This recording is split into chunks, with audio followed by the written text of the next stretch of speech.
To take photos and videos with your Pixel phone, open the Camera app. To take a photo, tap the shutter button to capture.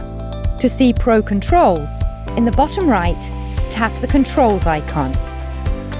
You can manually control brightness, shadow, white balance, and focus.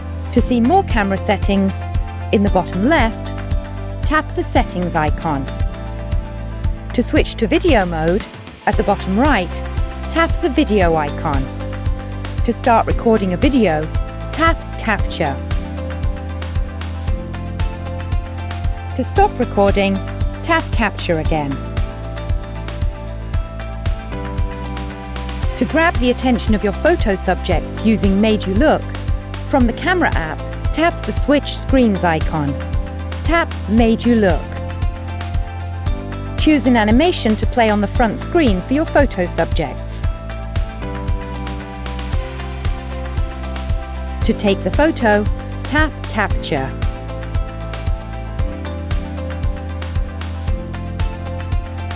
To add yourself into a group photo that you're taking, in the bottom left, tap Add Me.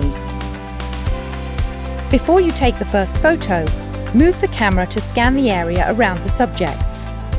Make sure that you leave room for yourself in the frame. Tap Capture. Hand your Pixel to another person from the group so that you can join the scene. The second photographer needs to align the phone with the frame. If the frame is red, the phone is not correctly aligned. When the frame turns white, the second photographer can tap the Capture button again. To see your combined photos, tap the thumbnail. The new group photo will include you in the frame. To view the two photos that you took to merge into one photo, tap the thumbnails icon.